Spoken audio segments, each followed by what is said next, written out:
आज से कुछ महीने पहले नासा ने एक ऐसी वीडियो रिलीज की जिसको देख के सब हैरान रह गए।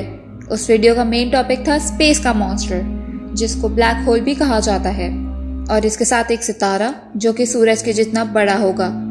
उस वीडियो में ये दिखाया गया था कि कैसे वो ब्लैक होल उस सितारे के टुकड़े टुकड़े कर रहा है। इस बात पे यकीन करना मुश्किल है कि ब्लैक होल इतना ताकतवर होता है कि वो सोलर सिस्टम को कुछ ही सेकंड्स में खत्म कर सकता है। क्योंकि उस वीडियो में ब्लैक होल उस सितारे के जैसे टुकड़े कर रहा था, वो सूरज के जितना बड़ा ही था, जबकि सूरज का साइज सोलर सिस्टम के साइज से 99% के बराबर है। लेकिन क्या आप सोच सकते हैं कि उस सितारे के टुकड़े करने के बाद सितारे का क्या हुआ होगा? इस सवाल का जवाब जानने के लिए आइए जानते हैं पहले कि ब्लैक होल क्या है और ब्लैक होल के अंदर क्या होता है, और इसमें अगर कोई इंसान गिर जाए तो उसकी बॉडी के साथ क्या होगा। पहले बात करते हैं कि ब्लैक होल नजर कैसा आता होगा। आप जब भी ब्लैक होल को देखेंगे, सबसे पहले आपको उसके आसपास बहुत सारी गैसेस जैसी चीजें नजर आएंगी। ब्लैक होल हर वक्त रोटेशन करता रहता है, जिसकी वजह से ये रोशनी को बहुत तेजी से रिफ्लेक्ट करता है और इसके आसपास की गैलेक्सीज बहुत तेजी से ग्लो करती हैं। इंटरस्टेलर की प्रोडक्शन में काम करते एक साइंटिस्ट ने बताया है कि ब्लैक होल एक बॉल की तरह नजर आता है। इसकी बाउंड्री का एरिया मेन होल के कंपैरिजन में बहुत ही ज्यादा डार्क होता है। लेकिन इसका बिल्कुल ये मतलब नहीं कि जब आपको ब्लैक होल खुले आसमान में दिखेगा तब वो ब्लैक होल ही होगा। गैलेक्सी पर पड़ने वाली लाइट के रिफ्लेक्शन की वजह से वो गुलाबी रंग का नजर आएगा और ग्लो करेगा।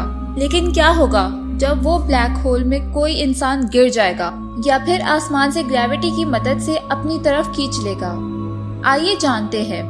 अगर ऐसा हुआ तो क्या होगा? जब किसी इंसान को ब्लैक होल अपनी तरफ खींचेगा या जब कोई इंसान ब्लैक होल में गिरेगा तो उसे ऐसा लगेगा कि उसकी बॉडी एक स्प्रिंग की तरह काम कर रही है, मतलब कि उसकी बॉडी स्ट्रेच होना शुरू हो जाएगी। ऐसा इसलिए होता है क्योंकि ब्लैक होल जब भी किसी चीज को अपनी तरफ खींचता है तो ग्रेविटेशनल फोर्स उस चीज के निचले हिस्से को अफेक्ट करती है कि जब वो नीचे गिरेगा तो ब्लैक होल उसके पैरों को किसी स्प्रिंग की तरह खींच रहा होगा। आहिस्ता आहिस्ता उसकी बॉडी ब्लैक होल की बाउंड्री तक मूव कर जाएगी, लेकिन इस दौरान उसकी मूवमेंट फास्ट से स्लो होती जाएगी और वो बाउंड्री लाइन पे जाके रुक जाएगा। लेकिन उसके बाद क्या होगा? ब्लैक होल ऐसी जगह है जहाँ टाइम और स्पेस कोलैप्स करते हैं, लेकिन क्या ये बताता है कि क्या हम ब्लैक होल में जाके खत्म हो जाएंगे? नहीं। तो इसीलिए पहले आपको जानना होगा कि आखिर स्टीफन हॉकिंग ने इसके बारे में क्या थ्योरी दी थी। स्टीफन हॉकिंग की ब्लैक होल की थ्योरी के मुताबिक ब्लैक होल रेडिएशन को रिलीज करता है और आहिस्ता आहिस्ता सिकुड़ने लगता है।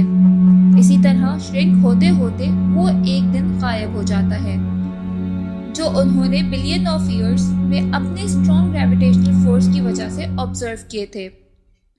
इस थ्योरी पे स्टीफन हॉकिंग से सवाल पूछे गए कि अगर ब्लैक होल गायब हो जाए या वो सारे मैटर्स या वो सारे स्टार्स जिसकी हम स्टार्टिंग में बात कर रहे थे वो खत्म हो जाएंगे, जिसका जवाब स्टीफन हॉकिंग की थ्योरी में ही मौजूद है। यानी ब्लैक होल जो कुछ भी अपने अंदर ऑब्जर्व करता है वो रेडिएशन की फॉर्म में वापस आ जाता है। जैसे वही इंसान जिसकी एग्जाम्पल दी थी कि अगर ब्लैक होल उसे अपने अंदर ऑब्जर्व कर लेता है तो वो रेडिएशन बन के निकल जाएगा। लेकिन कई लोग इसके सही होने का दावा कर चुके हैं।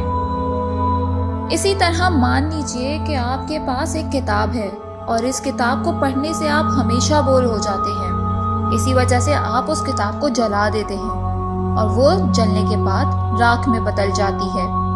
लेकिन उस किताब की इंफॉर्मेशन और बुक के अंदर की नॉलेज का क्या हुआ? वो तो अभी भी एसिड की फॉर्म में मौजूद है, बस विजिबल और रीडेबल नहीं। इस थ्योरी से ब्लैक होल का होना कुछ समझ आता है, लेकिन क्योंकि ये अभी सिर्फ लेम है और ये गलत भी साबित हो सकता है, इसलिए हम इसको सही नहीं कह सकते। ब्लैक होल के अंदर क्या होता है, ये तो वैसा ही सवाल हो गया कि इंसान के मरने के बाद क्या होगा। अब इस सच्चाई को जानने के लिए मरना जरूरी है और मर के जिंदा होना पड़ेगा। ठीक इसी तरह हमें ब्लैक होल के अंदर का हाल जानने के लिए उसके अंदर जाना पड़ेगा। तो दोस्तों, उम्मीद है कि आज की इस वीडियो से आपको नॉलेज ज़रूर मिली होगी। मज़ीद ऐसी वीडियोस को देखने के लिए हमारे चैनल को सब्सक्राइब करें और इस वीडियो को लाइक करें और ख़ास तौर से अपने दोस्तों के साथ शेयर करना ना भूलें। तब तक के लिए अल्लाह हाफ़िज़।